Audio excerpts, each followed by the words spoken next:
तो नमस्ते जितने भी हमारे दर्शक हैं पॉप म्यूजिक के सबके ओके नमस्कार। यदि आप नए आए हैं तो हमारे चैनल को सब्सक्राइब कीजिए। आपको बता दें कि टीएफ फिल्म से जो गाना रिलीज हुआ है सुबह 6 बजे पवन सिंह का, ये गाना जो है किसी और सिंगर का है और पवन सिंह ने जो गाया है ये चुरा के गाया है।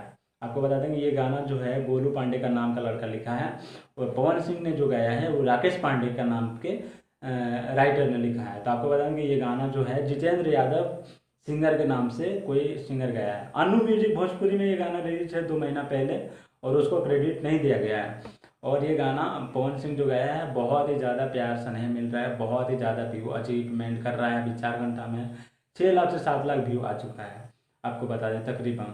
और ये गाना चोरी किया गया है और पवन सिंह को गवा दिया गया है राकेश पांडे जी ने। तो ऐसे आप लोग मत कीजिए, जितना भी भोजपुरी के हमारे राइटर हैं ऐसे मत कीजिए, नहीं तो कानूनी आप लोग के ऊपर कार्रवाई किया जाएगा। तो ऐसे मत करो। वीडियो अच्छा लगे तो लाइक कीजिएगा, कमेंट कीजिएगा, हमारे चैनल को सब्सक्राइब कीजिएगा।